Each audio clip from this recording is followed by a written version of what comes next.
जे आपणाला 3 दिवसापूर्वी सोडून गेले, माननीय अजितदादा पवार साहेब यांच्या स्मृतीस कोटी कोटी प्रणाम करतो व माझे विचार मी या ठिकाणी व्यक्त करतो. आजच्या कार्यक्रमाच्या अनुषंगाने या ठिकाणी उपस्थित असणारे तुम्हा सर्वाचे दैवत आदरणीय राजनजी मालक, तसेच या कार्यक्रमासाठी उपस्थित असलेले युवकांच्या गळ्यातील ताईत, जिल्ह्याचे नेते माननीय बाळाराजे पाटील साहेब, तसेच सोलापूर सिनेट सदस्य माननीय अजिंक्यनाथ पाटील साहेब, तसेच ज्येष्ठ नेते आदरणीय हनुमंतबाप्पा पोटरे, माननीय विजयबाबू पाटील, चंद्रहाराबा चव्हाण, माननीय बबनजी दगडे, सर्व आमचे तालुकाध्यक्ष आदरणीय सतीशप्पा काळे व सर्व मान्यवर. तर मित्रांनो, तुम्हाला या ठिकाणी प्रामुख्याने जर सांगायचं झालं तर भारतीय जनता पार्टीमध्ये ज्या वेळेस आदरणीय राजनजी मालक साहेब यांच्या नेतृत्वाखाली आम्ही सर्वांनी प्रवेश केला, त्याच्या अगोदर कमळावरती मत टाकण्याच्या आपल्या आयुष्यातील पहिली वेळ ही लोकसभेच्या वेळेस आली होती. आदरणीय रामभाऊ सातपुते साहेब यांना आपण आपल्या तालुक्यातून प्रचंड मोठ्या प्रमाणामध्ये मतदान करण्याचा प्रयत्न केला होता आणि मतदान आपण त्या ठिकाणी केलेलं होतं. तर आपल्याला जुनी सवय ही आपण कमळावर त्याच्या अगोदर मतदान केलेलं नव्हतं. आपण काँग्रेस राष्ट्रवादी या पार्टीमध्ये त्याच्या अगोदर काम केले माणसं आहोत मित्रांनो. आणि या काँग्रेसवाल्यांनी आपल्याला आजपर्यंत भारतीय जनता पार्टीविषयी चुकीची माहिती दिलेली होती आणि तीच माहिती वर्षानुवर्षे आपल्या डोक्यामध्ये मित्रांनो या ठिकाणी फिट झालेली होती. तर तुम्हाला मित्रांनो सांगतो मी, खऱ्या अर्थाने समाजातील सर्व घटकांना सामावून घेणारे, सर्वांना समान न्याय देणारी जर पार्टी कुठली असेल तर ती मित्रांनो भारतीय जनता पार्टी आहे. या ठिकाणी तुम्हाला सांगतो मित्रांनो, मराठा आरक्षणाचा विषय असेल, संपूर्ण महाराष्ट्रामध्ये मराठा आरक्षणाची चळवळ चालू झाली होती. अनेक युवकांनी आपल्या प्राणाची आहुती त्यासाठी दिली. अनेक योद्ध्यांनी त्या आंदोलनामध्ये भाग घेतला होता व संपूर्ण महाराष्ट्रातून फक्त मराठा बांधवच नव्हे तर मराठा बांधवावरती प्रेम करणारा 18 पगड जातीतील 12 बलुतेदार सर्व त्यांच्या सोबत या आरक्षणाच्या चळवळीमध्ये सहभागी झालेला होता. वर्षानुवर्षे आरक्षणाची चळवळ चालू होती आणि आपल्याला आरक्षण ही भारतीय जनता पार्टी देत नाही, बीजेपी देत नाही, ही एक प्रकारची आपल्या मनामध्ये बिंबवण्यात आलेलं होतं, आपल्या मनावरती ठसवण्यात आलेलं होतं. परंतु मित्रांनो, खऱ्या अर्थानं मराठा आरक्षणाचा जर जी आर कोणी काढला असेल तर तो आपल्या लाडके मुख्यमंत्री आदरणीय देवाभाऊंनी मराठा आरक्षणाचा जी आर काढला आणि सर्व मराठा बांधवांना या ठिकाणी न्याय देण्याचं काम जर कोणी केलं असेल तर भारतीय जनता पार्टी आणि देवाभाऊंनी केलेलं आहे. त्याच्यामुळे मराठा बांधवांनी भारतीय जनता पार्टीविषयी असलेला गैरसमज मनातला काढून टाकला पाहिजे. देवाभाऊशी काय चुकीची भावना मनामध्ये असेल तर तीही काढून टाकली पाहिजे आणि आपल्यासाठीचं महत्वाचं काम आदरणीय देवाभाऊंनी केलं ही सर्वांच्या मनामध्ये मित्रांनो असलं पाहिजे. दुसरं उदाहरण तुम्हाला या ठिकाणी मित्रांनी देतो. आठवले साहेब, रामदासजी आठवले साहेब या पुढे बसलेल्या सर्व माझ्या मतदार बांधवांमध्ये जे काही माझे भीमसैनिक असतील, दलित बांधव असतील, त्यांना या ठिकाणी मी आवर्जून सांगतो, ज्या पुरोगामी विचाराच्या पक्षाबरोबर शिवछत्रपती फुले शाहू आंबेडकरांची विचाराची ढाल करून आणि त्याची शाल पांघरून जी लोक आजपर्यंत भारतीय जनता पार्टीला जातीवादी पार्टी संबोधण्याचा प्रयत्न करत होती व भारतीय जनता पार्टी ही जातीवादी आहे अशा प्रकारे सांगण्याचं काम करत होती, तर खऱ्या अर्थानं जे आठवले साहेब हे सुरुवातीपासून एंडिंग पर्यंत त्यांच्याबरोबर काम करत होते.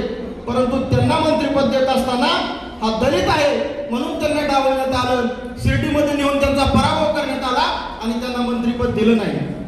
त्या भीमसैनिकाला खऱ्या अर्थाने न्याय देण्याचं काम जर कुणी केलं असेल तर त्या भारतीय जनता पार्टीने केलं आणि त्या आठवले साहेबांना केंद्रामध्ये मोदीजीच्या नेतृत्वाखाली मंत्री करण्याचं काम त्या भारतीय जनता पार्टीने मित्रांनो केलेलं आहे. त्याच्यानंतर धनगर बांधवांनी एक विषय लक्षात घेतला पाहिजे मित्रांनो, आज गोपीचंद पडळकर साहेबासारखा माणूस, एक मेंढपाळाचा मुलगा, शेतामध्ये बांधावरती मेंढ्या घेऊन फिरणारा मुलगा, त्याच्या विद्वत्तेच्या जोरावरती, त्याच्या कल्पकतेच्या जोरावरती त्याची जी विद्वत्ता होती त्याला खऱ्या अर्थाने जर वळाव देण्याचं काम कोणी केलं असलं तर भारतीय जनता पार्टीने मित्रांनो केलेलं आहे. आणि त्याच पडळकर साहेबांने भारतीय जनता पार्टीच्या पाठिंब्यावरती संपूर्ण महाराष्ट्रामध्ये, संपूर्ण धनगर समाजामध्ये अत्यंत मोलाचं काम करण्याचं काम मित्रांनो या ठिकाणी केलेलं आहे. एवढंच नाही तर चौंडी या ठिकाणी अहिल्यादेवी होळकर, राष्ट्रमाता अहिल्यादेवी होळकर यांचं मोठं स्मारक उभा करण्याचं काम जर कोणी केलं असेल तर ते भारतीय जनता पार्टीने केलं आहे. इंदुमिल डॉक्टर बाबासाहेब आंबेडकरांचं स्मारक अनेक वर्षापासून जी घोषणा करण्यात आली होती व ते स्मारक पेंडिंग होतं, ते सुद्धा काम चालू करण्याचं, प्रगतीपथावर आणण्याचं काम जर कोणी केलं असेल तर ते मित्रांनो भारतीय जनता पार्टीने या ठिकाणी केलेलं आहे. नरखेडमध्ये आमचे बरेच वडार समाज आहे, वडार बांधव आहेत, तर त्या वडार समाजाला सुद्धा न्याय देण्याचं काम नितीनजी चौगुले साहेबांना आमदार करून त्यांच्या समाजाचं प्रतिनिधित्व देऊन त्या ठिकाणी त्या समाजाचे प्रश्न सोडवण्याची संधी ही भारतीय जनता पार्टीने मित्रांनो त्या ठिकाणी वडार समाजाला दिलेली आहे. त्याच्यानंतर राष्ट्रपती ह्या देशाचे प्रमुख पद, ह्या देशाचे प्रमुख पद असतं राष्ट्रपती. ते राष्ट्रपती पद निवडत असताना सुद्धा भारतीय जनता पार्टीने एक दलित असणारा व्यक्ती गोविंदजी यांना या देशाचं सर्वोच्च पद त्या ठिकाणी भारतीय जनता पार्टीने दिलं. त्याचबरोबर आदिवासी समाजाला न्याय देण्यासाठी द्रौपदी मुर्मू सारख्या व्यक्तींना या ठिकाणी पदावरती बसवण्यात आलं आणि देशाच्या महिला राष्ट्रपती एक आदिवासी करण्याचा मान त्या भारतीय जनता पार्टीने दिला. एवढंच नाही, भारतीय जनता पार्टीला मुस्लिम दोषी पार्टी सांगितलं जातं, परंतु काम करत असताना भारतीय जनता पार्टीने त्याच्या विरोधात मित्रांनो काम केलेलं आहे.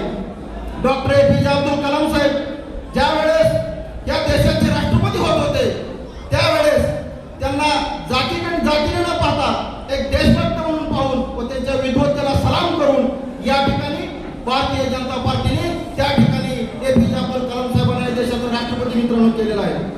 तर मित्रांनो विचार करा, मराठा असेल, धनगर असेल, दलित असेल, OBC असेल, मायनॉरिटी असेल, 12 बडतीदार असेल, 18 पगड जाती असेल, या सर्वांना न्याय देण्याचं काम भारतीय जनता पार्टीने केलेलं आहे.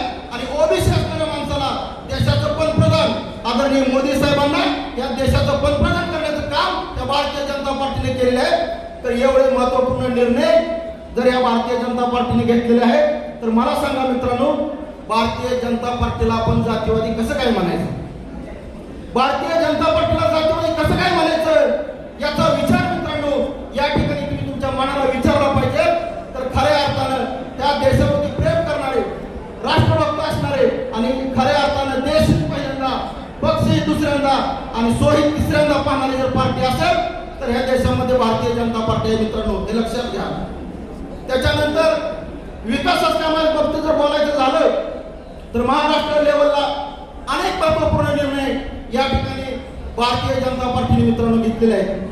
PM किसान सारखी योजना असेल, किसान सन्मान सारखी योजना असेल, न सांगता दरवर्षी शेतकऱ्याच्या खात्यामध्ये 12,000 रुपये जमा होण्याचं काम जर कोण करत असेल तर ह्या देशामध्ये भारतीय जनता पार्टी मित्रांनो करते. आरोग्याचा प्रश्न असेल, महात्मा फुले जन आरोग्य योजना 5 लाखापर्यंत मोफत उपचार जर कुणी केला असेल तर भारतीय जनता पार्टीने मित्रांनो केला असेल.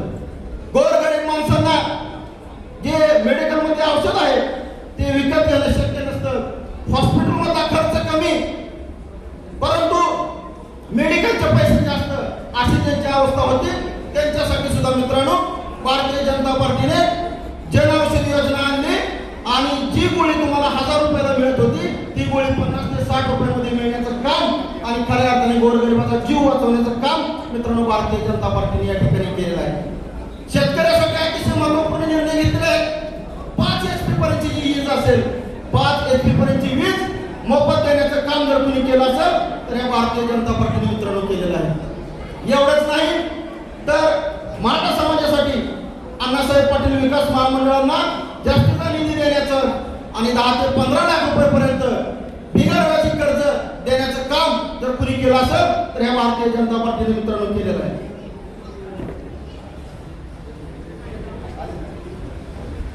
तर या ठिकाणी मित्रांनो आपला जो उमेदवार दिलेला आहे तर लखनदादा शिंदे याच्याविषयी तुम्हाला थोडक्यात मी सांगतो मित्रांनो. या ठिकाणी अधिकची माहिती वेळेसाठी दिलेली आहे. तर लखनदादा शिंदे हा एक शेतकरी सुपुत्र आहे.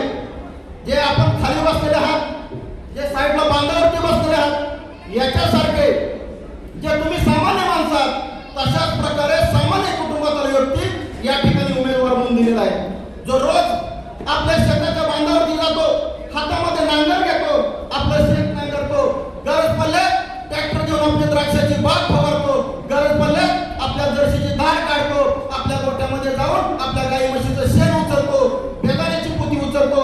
अशा प्रकारचा रांगडा उमेदवार ज्याची नाळ ह्या मातीशी जोडलेली आहे तो उमेदवार लखनदादा शिंदे या ठिकाणी भारतीय जनता पार्टीने राजी मार्गाने दिलेले आहे.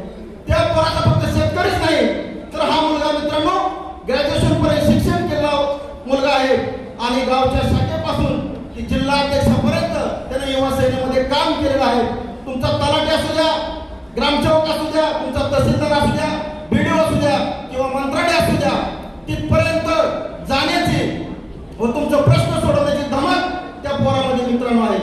स्वतःच्या गावामध्ये स्वतः पॅनल प्रमुख म्हणून त्यांनी काम केलेलं आहे आणि पॅनल प्रमुख म्हणून काम करत असताना गावच्या ग्रामपंचायतीची इमारत ही स्वतःच्या जागेमध्ये त्यांनी ग्रामपंचायतीला जागा बक्षीस केली आणि इमारत उभा करण्यासाठी सहकार्य केलं. एवढंच नाही तर जलजीवनसाठी त्या मित्रांनी भरपूर कामं केलेली आहेत आणि नरकड पंचकोशीमध्ये जर्सी गाईचं आपल्या दूध डेअरीच्या माध्यमातून वाटप करून तरुणाच्या हाताला रोजगार देण्याचंही काम ह्या लखनदादा शिंदे मित्रांनो या ठिकाणी केलेलं आहे. आणि एवढंच नाही जर नरकड आसपासच्या गावांना सगळ्यांना अनुभव आहे, जर एखादा माणूस आजारी पडला असेल, एखादा माणूसाला काही दवाखान्याची गरज असेल तर अर्ध्या राज्याला लखनदादा शिंदे स्वतःची गाडी घेऊन त्या ठिकाणी त्या माणसाचा इलाज करण्यासाठी येतो. एवढंच नाही तर सोलापूरमध्ये त्याचा एक सख्खा मावस भाव आहे, त्या मावस भावाला तिथून त्याला मावळपासून आल्यानंतर सोलापूरमध्ये पेशंट ज्या दवाखान्यामध्ये ऍडमिट करायचा आहे तिथली व्यवस्था बघण्यासाठी तो सांगतो. अशा प्रकारचा समाजसेवक असणारा, अतिशय नम्र असणारा उमेदवार या ठिकाणी आपल्याला पार्टीने दिलेला आहे. तर कमळ या चिन्हावरती मित्रांनो त्याला बटन दाबायचं आहे आणि नरकड